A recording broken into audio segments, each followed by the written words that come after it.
এই দুনিয়ার পিছনে আপনি অনেক চেষ্টা করতে করতে এখন আপনি 10 লাখ টাকার মানুষ। 10 বছর আগে আপনার ছিল 1 বিঘা জমি, এখন আপনার 10 বিঘা জমি। এটা কিসের জন্য? কেননা আপনি এই দুনিয়ার পিছনে অনেক মেহনত করেছেন, অনেক চেষ্টা করেছেন, ওই জন্য আজকে আপনি এই পর্যায়ে এসেছেন।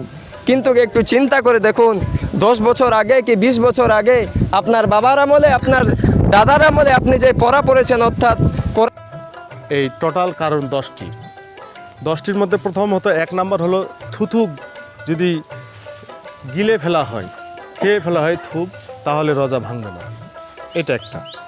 নাম্বার 2, চুল কাটা।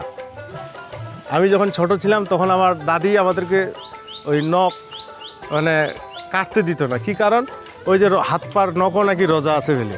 হ্যাঁ, এটা মানে ওনাদের এটা হচ্ছে ধারণা।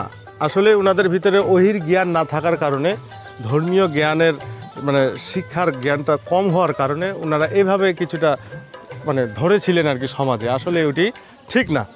চুল কাটা, এতে রোজা নষ্ট হয় না। এরপরে নখ কাটালেও এতে রোজা নষ্ট হয় না। চলে আসি মাথায় তেল মাখা। মাথায় যদি তেল মাখানো হয় তাহলে এতে রোজা নষ্ট হবে না। এরপরে মেহেদি লাগানো মাথায়। এরপরেও মেহেদি লাগাইলে কি হবে না?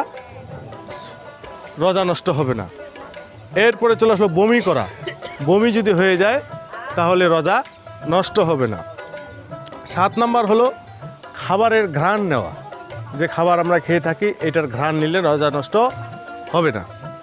এরপরে চলে আসে সুগন্ধি মাখা, যেটি আতর হিসাবে আমরা ব্যবহার করে থাকি, এটি ব্যবহার করলে রোজা নষ্ট হবে না। 9 নম্বর পয়েন্ট হচ্ছে স্বপ্নদোষ হলে। এখন অনেকে ঘুমাই যায়, দুপুরে ঘুমাই বা সেহরির পরে ঘুমাই, এটা যদি হয়ে যায় তাহলে আপনার রোজা নষ্ট হবে না। 10 নম্বর হলো যে ভুলে কোনো কিছু খেয়ে ফেললে, মানে রোজার আছি যে এটা ভুলে গেছে, উনি খেয়ে ফেলছে,